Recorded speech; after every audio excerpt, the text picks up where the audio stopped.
The BA will discuss the issue of using hair testing during doping investigations in the aftermath of the Hughie Morrison case. The fact that it was a hair testing expert, Dr. Mark Dunnett, employed by the trainer who presented potentially significant evidence about when Philly, our little sister, could have been injected with a banned anabolic steroid rather than it being part of the investigation by racing's ruling body was the only part of the BA's actions criticized by an independent disciplinary panel.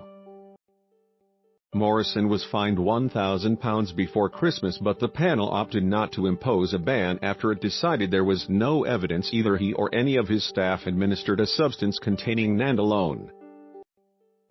The BA will discuss using hair testing in the aftermath of the Hughie Morrison case. Morrison had suggested he was the victim of a malicious act.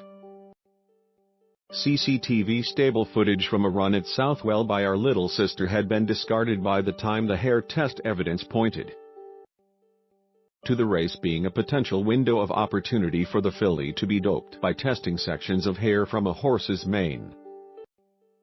Experts can identify a time period during which a substance is likely to have entered an animal's systems as well as the drug itself. It allows for detection long after a banned substance has been excreted from an animal's body. While the BA have used hair testing before, including when overseas horses come to race in Britain, the data has been used for information purposes only rather than a regulatory instrument. His filly, our little sister, tested positive for a banned anabolic steroid in January. The BA has argued that the science is still not established enough to be used as fully reliable evidence. This will be looked at again along with reviewing the strict liability system of a trainer ultimately being responsible for any substance entering the body of one of his or her horses. This was already under review after trainer Philip Hobbs escaped penalty when no evidence could be found why a banned race day medication had been found in one of his runners.